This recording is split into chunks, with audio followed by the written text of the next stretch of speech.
नूराबाद गांव अपनी सादगी, खूबसूरती और अमन के लिए मशहूर था। मगर हर जगह की तरह यहाँ भी कुछ गलत लोग छुपे हुए थे। उन गलत लोगों में दो चोरों के नाम नुमाया थे। शकील और नजीर ये दोनों चोर बचपन के दोस्त थे, मगर हालात ने इनके हाथ में कलम या हुनर नहीं दिया, बस भूख और महरूमी दी। बचपन की गुर्बत ने उनके दिलों में चोरी का बीज बो दिया, जो जवानी में एक आदत बन गया। दिन हो या रात, जब गांव वाले अपनी रोजमर्रा की जिंदगी में मसरूफ होते तो शकील और नजीर छुप कर मंसूबे बनाते। यार, आजकल के घरों में कुछ बचता ही नहीं, ऐसा लगता है कि हर कोई मोहताज ही है। शकील ने एक दिन शिकायत की। सलीम ने सर खुजाते हुए कहा कि हमें किसी ऐसे घर को तलाश करना होगा जो पुराना हो मगर दौलत से भरा हो। दूसरा दिन हुआ। गांव की चाय की दुकान पर बातों बातों में किसी ने हाजी फजलुद्दीन का जिक्र छेड़ दिया। अरे वो बूढ़ा फजलुद्दीन जो सारी उम्र बैरूने मुल्क रहा, अब वापस आकर गांव के कोने में एक पुरानी हवेली नुमा मकान में रहता है। ना कोई बीवी, ना कोई बच्चा। शकील और सलीम के कान खड़े हो गए। रात को जब दोनों अपने खुफिया ठिकाने पर पहुंचे तो शकील ने कहा, बस यही है हमारा अगला निशाना। बूढ़ा है, तन्हा है और मालदार है। किस्मत खुद दरवाजा खटखटा रही है। दूसरी रात जब पूरा गांव अंधेरे में डूबा हुआ था, चांद बादलों की ओट से झांक रहा था, शकील और नजीर चुपचाप हाजी फजलुद्दीन के घर पहुंचे। दीवारें खस्ता हाल, लेकिन दरवाजा मजबूत था। नजीर ने आहिस्ता से दरवाजे को धकेला। हैरत अंगेज तौर पर वो खुला हुआ था। ये तो कमाल हो गया, ऐसे लग रहा है कि दरवाजा तो जैसे हमारा ही इंतजार कर रहा हो। शकील ने सरगोशी की। घर के अंदर दाखिल होते ही उनका सामना एक अजीब सी खुशबू से हुआ। ऊद और लोबान की महक, जो आम घरों में नहीं होती। आगे बढ़े तो देखा कि एक बूढ़ा शख्स तस्बीह घुमा रहा है और ऐसा लग रहा है कि जैसे उन्हें इनके आने की खबर हो। आ जाओ बेटा, आ जाओ, इंतजार था तुम्हारा।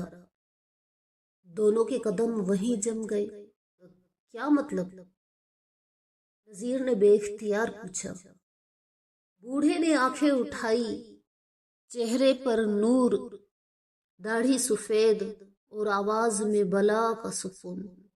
बोला, पिछले 3 दिन से तुम मेरे घर के चक्कर लगा रहे हो, दरख्त के पीछे छुपकर मंसूबे बना रहे थे। मुझे मेरे दिल ने खबर दी। शकील के हाथ से चाकू गिर गया। क्या आपने हमें देखा था? तो पुलिस को क्यों नहीं बुलाया? पुलिस? हाजी साहब मुस्कुराए। मैंने सारी जिंदगी दौलत कमाई मगर सुकून नहीं पाया। जब यहाँ आया तो दिल चाहा कि कोई वारिस हो, कोई ऐसा हो कि जिसे मैं अपनी दौलत दे सकूं। फिर तुम दोनों मिले मुझे। मगर हुजूर, हम तो चोर हैं, हमें तो लोग गुनाहगार कहते हैं। नजीर की आवाज कांप रही थी। वो बूढ़ा फजलुद्दीन बोला, बेटा, हर गुनाहगार में एक नादिम इंसान छुपा होता है और हर चोर में एक ईमानदार दफन होता है। बस उसे जगाने वाला चाहिए। फिर उस रात हाजी फजलुद्दीन ने दोनों को खाने पर बिठाया। ना डांटा, ना धुतकारा, बल्कि उनके हाथ धुलवाए और अपने साथ खाना खिलाया और बोला, ये हाथ चोरी के लिए नहीं, खिदमत के लिए बने हैं। अगर तुम चाहो तो मैं तुम लोगों को सिखा सकता हूँ कि जिंदगी कैसे गुजारी जाती है। ये बात शकील और नजीर के दिल में तीर की तरह लगी। अगली सुबह वहीं जागे। हाजी साहिब ने उन्हें न सिर्फ काम सिखाना शुरू किया बल्कि कुरान पढ़ना, सफाई करना, पुरानी अशिया की मरम्मत करना और कारोबार चलाने की तरबियत दी।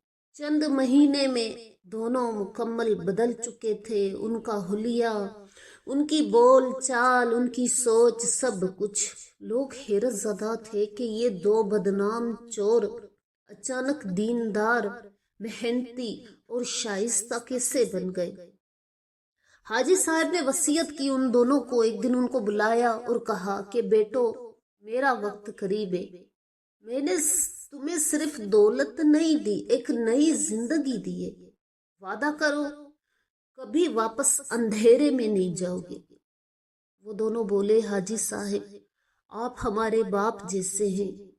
हम वादा करते हैं कि अब हम सिर्फ रोशनी में चलेंगे। शकील और नजीर की आंखों में आंसू आ गए। और चंद हफ्ते के बाद हाजी साहिब का इंतकाल हो गया। जनाजे में पूरा गांव शरीक हुआ। जिन चोरों को लोग बुरा कहते थे, आज वही लोग उनके साथ कंधा मिलाकर खड़े थे। तो दोस्तों, हर शख्स के अंदर नेकी का चिराग जल सकता है, बस उसे रोशन करने वाला कोई दरकार हो। तो अल्लाह ताला से दुआ है कि वो हमें सीधी राह पे चलने की तौफीक अता फरमाए। आमीन।